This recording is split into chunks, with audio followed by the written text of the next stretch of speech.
안녕하세요. 주식 전환 남자입니다. 저번 주 금요일 영상에서 삼전에 외인이 다 빠져나갔다, 역대 최저치다, 이런 뉴스를 전해드렸는데요. 이제는 국내에서 바라보는 전망도 밝지만은 않다는 반응이 나오고 있습니다. ETF, 그러니까 상장지수 펀드에서도 삼성전자는 빠져나가고 있습니다. 특히 반도체, AI 관련 ETF에서 두드러지는데 HBM 시장, 고대역폭 메모리 시장에서 경쟁력이 약하다는 건 주가에 이미 반영이 되어 있었죠. 그런데 저번 주 삼성전자의 임원 인사에서 쇄신이 보이지 않는다, 전망이 여전히 불투명하다는 점에서 이 불안감이 ETF 시장까지 확대가 됐다는 거예요. 반대로 SK하이닉스만 새로 편입된 ETF가 8개, 기존의 ETF도 리밸런싱으로 하이닉스 비중을 늘리고 있는데 결국 ETF 시장에서도 하이닉스 손을 들어준 거죠. 결국 자사주 매입 효과가 한 달도 가지 못하면서 삼성전자에 투자하신 분들 선택의 순간이 다가왔습니다. 주식 투자 인구수가 1,400만 명이 넘는다고 합니다. 대한민국 사람 4명 중에서 1명은 주식 투자를 한다는 거고, 사실상 어른 중에서 절반은 주식 투자를 한다는 거죠. 이 대한민국 사람들이 다들 주식을 하는 이유가 뭘까요? 주식 투자가 폭발적으로 늘기 시작한 시점, 이 코로나 팬데믹 때부터였죠. 이게 뜻하는 건 하나입니다. 불안이죠. 일자리에 대한 불안, 미래 소득에 대한 불안, 스스로 대비하지 않으면 안 된다는 이 조급함, 그리고 아무리 열심히 일해도 10년, 20년을 일해도 우리는 집 한 채 사지 못한다, 이런 박탈감 때문에 원금 손실이라는 리스크를 감안하고서 주식시장에 아무것도 모른 채 맨손으로 뛰어든 겁니다. 다들 노력은 했다고 생각하죠. 종목 분석 보고 차트 공부도 해보고, 잘 몰라도 억지로 재무제표 찾아보면서 한 글자라도 더 눈에 넣고 머리에 담고 다들 이렇게 열심히 주식 투자하는데, 막상 주변을 보면 주식 투자에 성공했다는 사람 보신 적이 있으신가요? 아마 지인 중에 서울대 갔다는 사람, 사법고시 합격했다는 사람, 이런 사람보다도 더 희귀한 게 주식 투자에 성공한 사람일 겁니다. 그런데 이상하다고 생각한 적 없으세요? 왜 투자인데 공부를 하고 들어갔는데 성공할 확률은 실제 투자나 자영업이 아니라 복권 당첨에 더 가까울까요? 무언가 잘못됐다, 이렇게 느껴지지 않으세요? 공부를 더 하면 나아질까요? 재무제표를 직접 작성하는 회계사도 실패하는 게 주식 투자입니다. 공부가 답이 아니라는 거죠. 그렇다면 답이 뭐냐? 그 진실을 알려드리겠습니다. 구독자님들, 노력을 안 해서, 공부가 부족해서, 내가 욕심을 크게 부려서 그래서 주식 투자에 실패한 게 아니에요.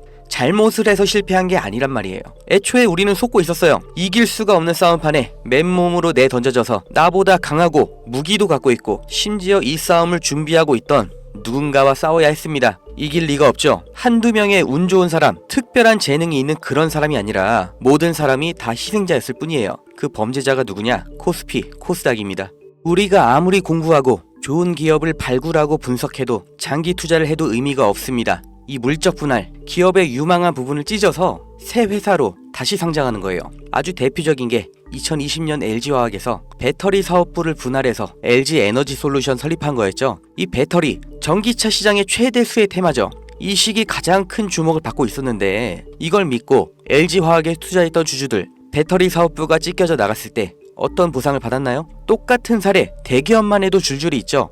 바로 다음 해 SK이노베이션에서 배터리 사업부 똑같이 물적 분할하면서 SK온 설립했죠.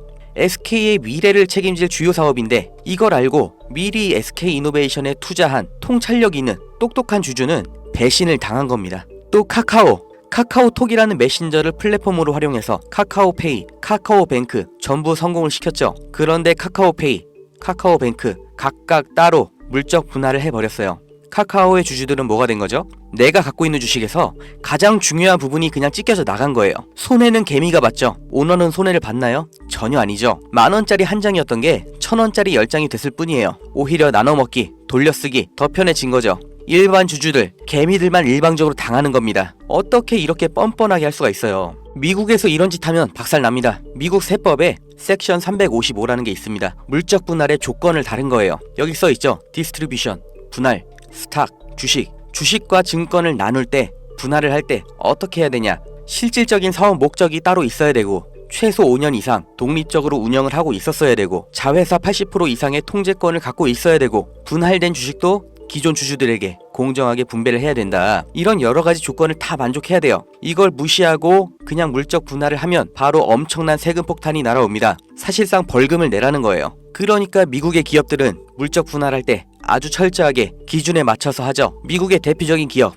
이 GE도 이렇게 테마별로 구분 지어서 분할하니까 시장에서도 전략적 유연성, 자원 배분의 효율화, 이렇게 인식을 해서 주가도 같이 오르는 거예요. 이렇게 모든 주주들에게 이익이 되는 물적 분할을 하라는 겁니다. 회사의 미래 가치를 믿고 투자한 사람들을 배신하지 말라고 이렇게 하는 거예요. 이뿐만이 아니죠. 금투세, 이 말도 안 되는 세금 폐지하나 싶었는데 말장난이었고 그냥 유예였죠. 이 금투세의 최대 피해자 누구예요? 중산층, 개미입니다. 세금 부담 때문에 안정적인 장기 투자를 못하고 리스크 있는 단기 투자, 고위험 투자로 내몰리는 거예요. 심리적 압박 더 받겠죠. 일관된 투자 어렵죠. 그 돈 누가 가져갈까요? 하루 종일 차트 보면서 대응하는 트레이더, 기관, 얘네들한테 다 갖다 바치라고 하는 겁니다. 또 있죠. 분식회계는 어때요? 개미들이 아무리 기업 분석하고 재무제표 찾아보고 PER, ROE 따지면 뭐해요? 이게 진실인지 아닌지 아무도 보장을 못해주죠. 분식 회계를 저질러도 그 처벌이 너무나 낮기 때문에 아예 세계에서 한국 주식을 저평가하는 겁니다. 다들 들어보셨죠? 코리아 디스카운트. 이게 얼마나 부끄러운 말이에요. 한국 거는 그냥 낮춰본다는 거예요.